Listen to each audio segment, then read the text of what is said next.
Olá, sou Ana Paula Alfredo, sou coach e consultora e hoje eu quero conversar com vocês sobre o excesso de reuniões e quais são as armadilhas psicológicas que nos levam a isso.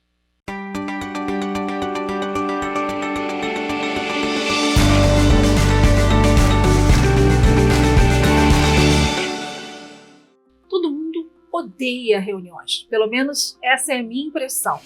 Sempre eu escuto os executivos reclamando, independente da função. Isso vale para diretor, para gerente, para colaborador, e todo mundo diz mais ou menos a mesma coisa. É muita reunião e pouca produtividade. Enquanto as nossas agendas são tomadas, o trabalho vai acumulando, e aí vem aquelas frases: meu Deus, com tanta reunião, que horas eu vou trabalhar? Eu não tenho como trabalhar menos, Ana. Eu não sou dono ou dona da minha agenda.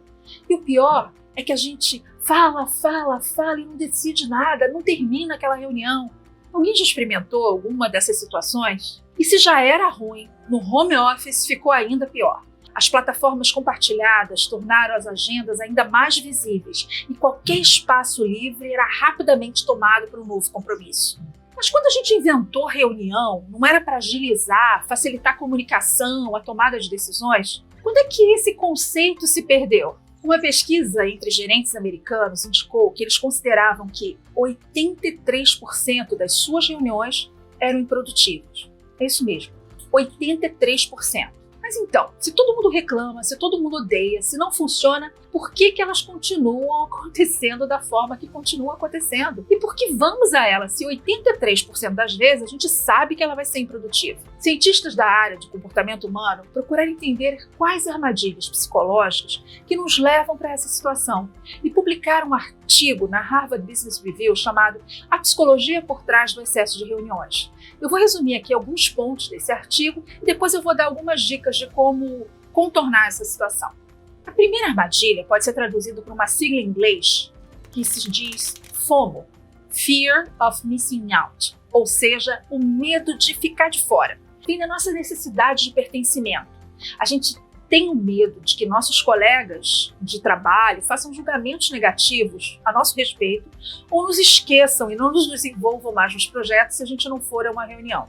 E há ainda o lado de quem organiza, por exemplo, por medo de fazer alguém se sentir excluído ou de perder o engajamento com o seu projeto, vai convidando um montão de gente para as reuniões, ainda que essas pessoas não tenham um papel fundamental. E isso piorou com as reuniões virtuais, né? Já que o limite que antigamente existia do tamanho da sala, agora já não era mais um limitador, né? Então podia ter 100 pessoas no mesmo encontro. A segunda armadilha são os nossos vieses pessoais, que fazem a gente colocar as nossas necessidades acima de todas as demais. Essa tendência faz com que alguns líderes, por exemplo, agendem reuniões apenas respeitando a sua conveniência, sem se preocupar com as outras pessoas. E não pensa que isso é um ato assim cheio de más intenções, porque não é. Muitas vezes os gestores têm agendas tão ocupadas que realmente não conseguem outra forma de fazer isso. E aí agendam entre um intervalo e outro, e todos os demais envolvidos têm que fazer uma super ginástica para poder adequar a agenda.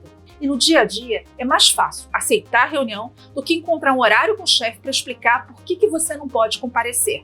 Nesse ponto do viés egocêntrico que a gente tem, vale olhar para nós e ver se realmente a gente está respeitando o time e seu tempo. Será que a gente está marcando uma reunião por preguiça de ler o relatório? Será que a gente está marcando uma reunião para pressionar pessoas porque a gente gosta de mostrar o nosso poder em público? A reunião é realmente a melhor resposta para esse objetivo? Vale a reflexão. A terceira armadilha é usar as reuniões como forma de expressar comprometimento ou de gerenciar prazo. A ciência do comportamento indica que um prazo externo pode ser um excelente motivador. E se for dado pelo seu chefe, isso funciona um pouquinho melhor. Ou seja, se você tiver que reportar seus prazos para o seu chefe, naturalmente, ao saber que está sendo monitorado e que vai ter reunião, você tem uma maior probabilidade de cumprir. Mero efeito da urgência. A expressão ficou pouco clara porque é uma tradução livre de um conceito com esse nome, publicado por Meng Tzu, Yang Yang e Christopher Hayes. O que a pesquisa deles diz é que no dia a dia a gente faz escolha entre as tarefas com diferentes níveis de urgência e importância. E, em geral, nossas escolhas sempre recaem sobre aquilo que é urgente, com pouco prazo, em função do nosso desejo de completar o desafio no menor tempo possível. As tarefas mais importantes e que têm resultados às vezes maiores são normalmente mais complexas, mais difíceis e levam mais tempo, demora mais para mostrar o resultado. Então esse fato de mero efeito da urgente é exatamente esse comportamento que a gente tem, onde a gente prioriza a urgência, que mesmo que muitas vezes seja ilusória, e não aquilo que é o mais importante. No caso das reuniões, agendar e comparecer às reuniões dão essa sensação de que a gente está cumprindo um objetivo. Eu tenho que chegar à reunião em 1 minuto, por exemplo, mesmo que para isso você abandone uma tarefa muito mais importante.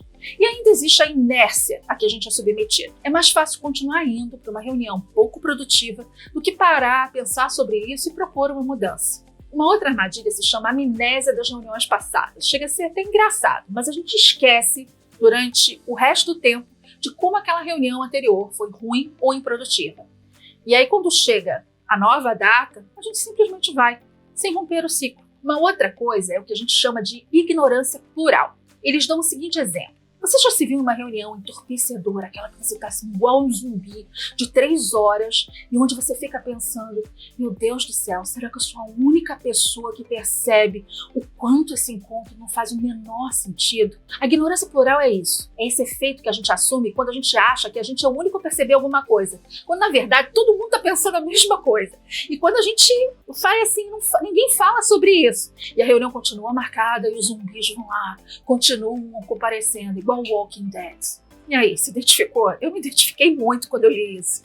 Mas como é que a gente sai disso? Como é que a gente faz essa mudança? Então, antes de agendar uma reunião e convidar todo mundo, vamos pensar nessas dicas. O orientador está sempre ligado a custo. Qual é a relação custo-benefício do envolvimento de um número X de pessoas para uma organização? Então, vamos começar pelo início. Por quê? Qual é a necessidade dessa reunião? Por que essa reunião está acontecendo? E por que reunir-se é a melhor forma de fazer isso? O que está sendo discutido e tratado? Qual é o tema? Qual é o objetivo da reunião? É uma informação? É uma tomada de decisão? É uma atualização de status? Esses objetivos têm que estar claros para você e para quem você for convidar. E deixe esses temas explícitos no convite da reunião e, se possível, no título. Quem? Convide apenas as pessoas diretamente envolvidas no assunto que tomarão a decisão na reunião. Nem sempre o chefe do departamento é a melhor alternativa. Pensa bem em quem convidar e quem deixar de fora. Se você, na sua empresa, por questões culturais ou políticas, você precisa informar ou convidar um número de pessoas maior, classifica essas pessoas como opcionais. Assim fica mais fácil para a pessoa tomar a decisão de ir ou não. Se algumas pessoas só seriam convidadas para serem informadas, pensa se compartilhar o registro da reunião e pedir comentários não seria uma forma mais efetiva de fazer isso. Como gestor, reflita se você não está avaliando o comprometimento das pessoas e sua performance pelo comparecimento às reuniões e a emissão de opiniões. Isso só é válido para os assuntos dessa pessoa versus as suas outras prioridades. E quanto a opiniões, se não tem nada a dizer, é melhor a pessoa ficar quieta mesmo. Como executiva, eu muitas vezes vi participantes de uma reunião repetirem o que já foi dito apenas para dizer que participar e para agradar o gestor. Ainda faz assim, né? Tipo, falei, né? Para que falar? E o gestor ele tem que criar esse ambiente de confiança para que a pessoa consiga dizer, chefe, não vale a pena eu participar dessa reunião, tem coisa mais importante para fazer. E assim avaliar, né, o que é mais produtivo. Quando?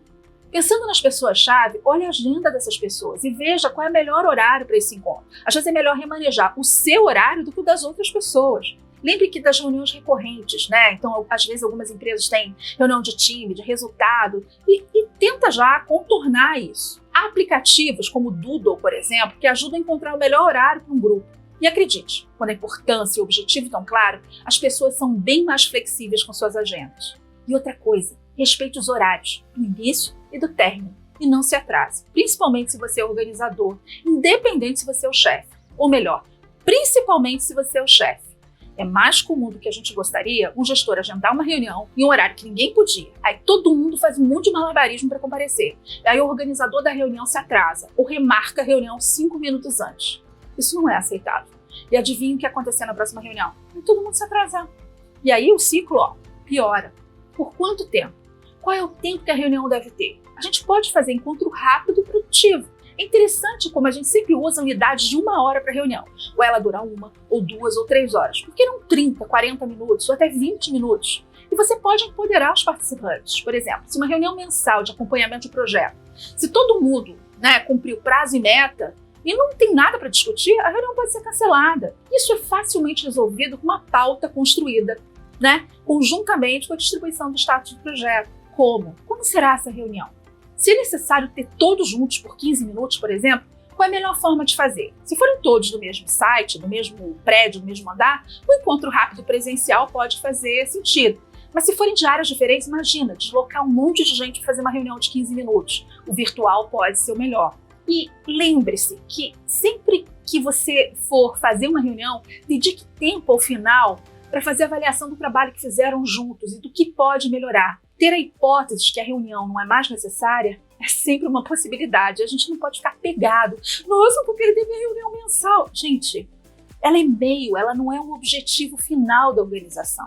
Ter anotações sobre o que foi discutido, decidido, os próximos passos e compartilhar com os envolvidos e com quem mais estiver, precisa saber do que aconteceu naquele espaço, é uma ótima forma de manter o senso crítico ativado. Se você lê uma pauta, né, uma ata de reunião que nada foi decidido, você não tem nada para monitorar, é um bom sinal de que talvez essa reunião não seja assim tão necessária. E ao receber um convite, reflita antes de aceitar. Se você já estiver informado do objetivo e tema da reunião, veja se você é a melhor pessoa para ir. E ao invés de comparecer a todas as reuniões para mostrar o quanto você é comprometido e engajado, tenta focar o seu tempo, né, entregando os seus resultados. E sempre vale uma avaliação, né? Pensa nas reuniões passadas, vê como é que elas foram. E se você tiver sugestões, proponha mudanças. Não vai tornar essa reunião ineficaz só porque você não quer dar uma sugestão. Quando a gente pensa em recursos financeiros, a gente sempre é muito mais comedido do que quando a gente pensa em recurso humano. A crença de que o salário está pago, então a pessoa tem que estar disponível. Mas será que a gente está aproveitando bem essa hora, esse recurso humano? Cada hora de trabalho tem um custo para a organização. E pensando assim, fica um pouco mais simples entender a questão do desperdício. E o excesso de reuniões, quando não é, né, útil, quando você não tem um objetivo claro, faz com que esse desperdício seja muito grande, porque você envolve um grande número de pessoas. Isso não significa que a gente também não possa fazer alguns encontros só para fomentar colaboração, para as pessoas se conhecerem melhor, criar conexão. Tudo isso é possível, é importante, mas a gente não precisa desculpa de uma reunião para isso. É importante construir isso com esse objetivo. E aí as pessoas vão se dedicar a ele. Trabalhar com uma agenda sem folgas, para algumas pessoas é sinal de produtividade, mas não é. Ter tempo para pensar, buscar formas melhores de entregar os resultados com menos recursos pode ser uma forma bem mais sustentável de liderar. Pensa nisso e dá uma olhada na sua agenda agora. Olha para o número de reuniões que você tem lá. Será que todas elas precisam da sua presença? Será que todas as que você criou realmente tem as pessoas certas, a forma correta? Use esse vídeo assim como um checklist e avalie melhor as reuniões e com certeza você vai ter resultados muito mais produtivos. Até a próxima!